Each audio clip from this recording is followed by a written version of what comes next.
दोस्तों एक बार फिर से आपका स्वागत है हमारे इस चैनल पे। जैसा कि आपको पता है पश्चिम बंगाल में चुनावी माहौल चल रहा है। इसी साल में चुनाव है, फरवरी में डेट वगैरह आ जाएगा और चुनाव प्रचार वगैरह होगा। मार्च में वोटिंग होना है, अप्रैल में रिजल्ट आ जाएगा।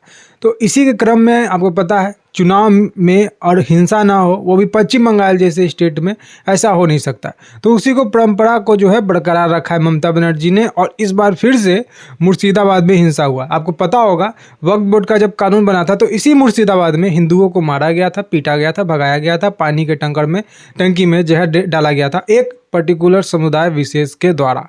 तो वही पर्टिकुलर समाज विशेष जो है इस हिंसा में जो है भाग लिया है, क्योंकि उनके आसमानी किताब में ये सब चीज़ लिखा गया है। हमारे किताब में तो ये सब चीज़ नहीं है हिंसा करना। अगर हिंदू हिंसा करते तो हिंदू आज बहुमूल्य क्षेत्र होता ही है, हिंदू का पूरा तरह से हिंदुस्तान होता, सेकुलर नहीं होता।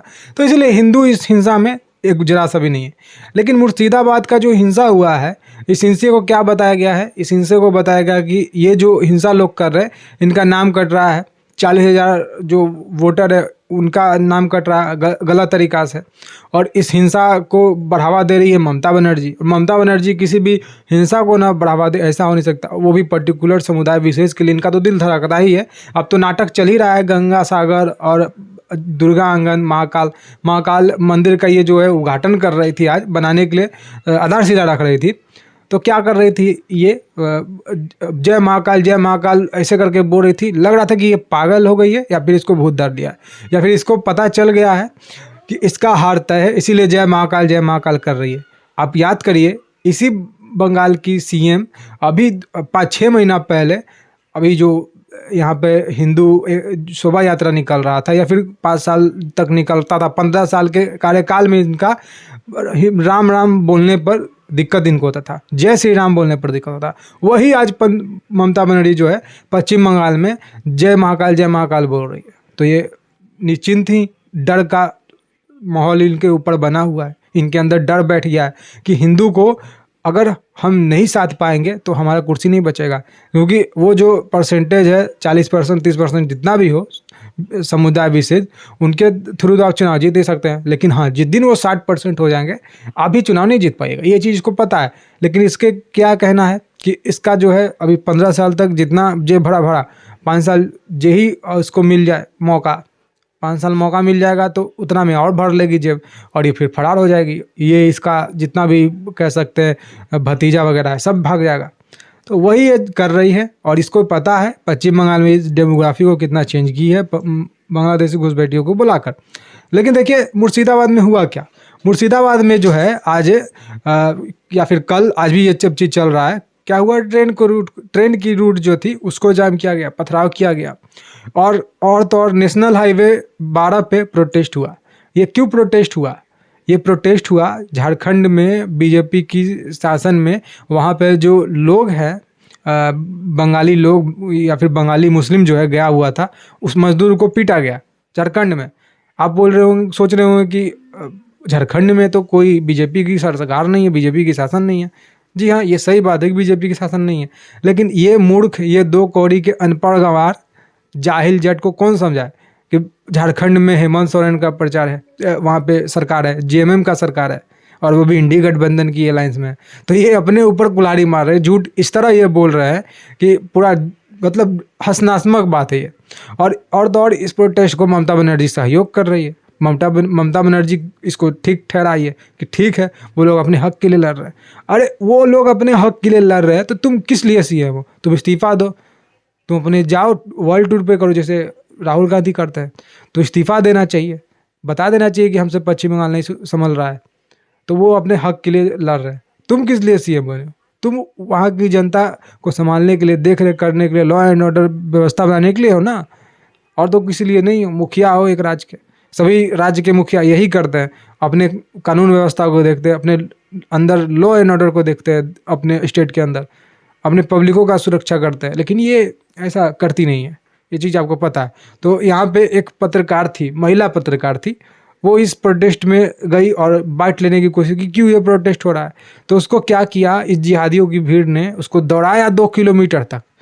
और तो और वहाँ पे पुलिस वाले भी थे, पुलिस वाले कुछ नहीं बोले, चुप रह गए। उनको पता है कि वो कुछ करेंगे तो ममता बनर्जी उसको सस्पेंड कर देगी। इसीलिए पुलिस वाला यानी कि कानून के रहते हुए वहाँ पे इस गुंडे की भीड़, इस जिहादियों की भीड़ ने उस महिला पत्रकार को दौड़ाया। आरजी कर मामला हुआ तो उस नर्स के साथ क्या हुआ, इसने क्या किया, उसमें कुछ नहीं किया, और तो और उसको बचाने लगी थी ये ममता बनर्जी। आपको पता होगा अभी डीआईजी की एसपी के रेड मारा गया था, छापा मारा गया था, सीबीआई का जांच हो रहा था, उस पर धरने पर ये बैठ गई थी। अभी हाल फिलहाल में ईडी पे जो ये अटैक की थी, सबूत वगैरह लेके आई थी, तो ईडी पे अटैक की सबूत वगैरह लेके आए, और अभी कोर्ट में, मद्रास कोर्ट में, मद्रास नहीं कोलकाता के कोई कोर्ट में था शायद से, वहीं पे ये फैसला आने वाला था। ईडी का पक्ष सुनकर और ममता बनर्जी का पक्ष सुनकर कोर्ट कुछ फैसला देने वाली थी, वहाँ पे बहस होने वाला था। उस बहस में टीएमसी की 10,000 5,000 के गुंडे जो है चले गए थे कोर्ट में। इतना हंगामा इसने किया, इसके गुंडे ने किया कि वहाँ पे फैसला हुआ नहीं, इसलिए सुप्रीम कोर्ट जाना पड़ा।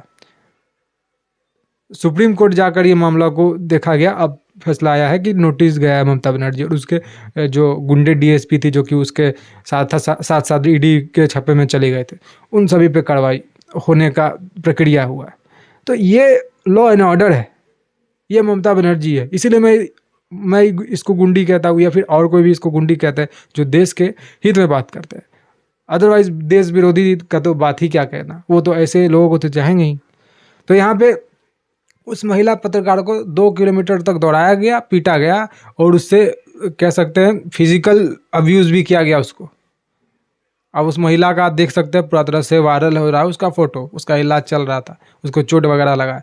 तो एक महिला पत्रकार वहाँ पे, एक जर्नलिस्ट जो है वहाँ पे, वो सुरक्षित नहीं है। तो आम पब्लिक, एक नेता सुरक्षित नहीं तो आम पब्लिक का तो छोड़ ही दीजिए। टीएमसी के विरुद्ध में कोई नेता खड़ा हो जाता है, बीजेपी या फिर अदर नेता, तो उसको ये लोग टीएमसी के गुंडे मारते हैं।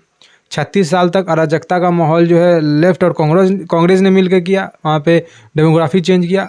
15 साल तक टीएमसी ने किया। अब देखते हैं 2026 में किसकी सरकार आती है, लेकिन आना तो चाहिए बीजेपी का। अगर ऐसा नहीं हुआ तो समझिए कि ये जो है विभाजन एक और हमारे भारत में होगा, और ये कलंक हम होने नहीं देंगे। ये हमें अपने आप से एक वादा करना पड़ेगा। और वहाँ के जो भद्र लोग हैं, जो सोचते हैं कि उनके ऊपर कोई कुछ आएगा ही नहीं, उनके पास इतना पैसा है कि वो जो है ये सब चीज़ को झेल लेंगे। जैसे कि बांग्लादेश में चल रहा है, हिंदुओं के ऊपर अटैक चल रहा है, हिंदुओं को मारा जा रहा है, इतना मारा जा रहा है कि रोज़ एक वीडियो आप बनाएंगे तो वो भी कम है। लेकिन ये वीडियो बनाकर कोई फ़ायदा नहीं है।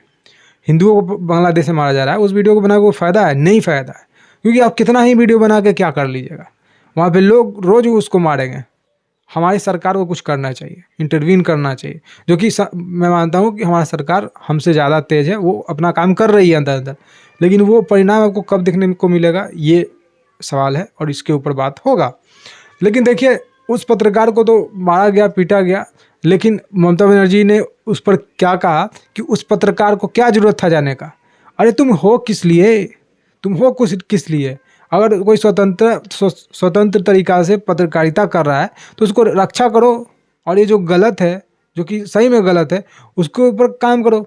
लेकिन तुमको चाहिए वोट, तुमको चाहिए मुस्लिम का, कह सकते हैं सिंपैथी वोट चाहिए, तुमको मुस्लिम को चाहिए कि कट्टर बनाना है, और तो इसीलिए तुम नहीं बोल रही हो, तो वो अलग बात है।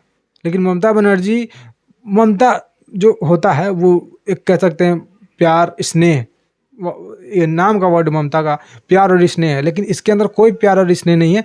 ये औरत के नाम पर कलंक है, और ये मैं पूरे जिम्मेवारी के साथ बोल रहा हूँ। सभी महिला इस नाम को सुनकर इस महिला से शर्मसार होती है कि कैसी महिला है, किस टाइप की महिला है, जो नाम में ममता लगाकर वो करती है क्रूर वाला काम, औरंगजेब और बिलादिन जैसा इसका सोच है। फिलहाल आप बताइएगा आपका क्या कहना है इस मुर्शिदाबाद के घटना पे। और वोटिंग वहाँ पे होने वाला है, 3-4 महीना में सब प्रक्रिया हो जाएगा। तो मेरा ये अपील यही है वहाँ पे कोलकाता के और वेस्ट बंगाल के जितने भी हिंदू हैं उनसे, कि अपने अंतरात्मा की आवाज़ सुनिए, और आपको जो अच्छा लगता है, आपको अपने बंगाल को बचाना है, अपने कल्चर को बचाना है, तो इसके लिए आप वोट करिए। आपको लगता है कि ये पार्टी हमारे बंगाल की और बंगाल की अस्मिता की, बंगाल की कल्चर की रक्षा करेगी, उसी पार्टी का वोट दीजिए। ये चीज़ है।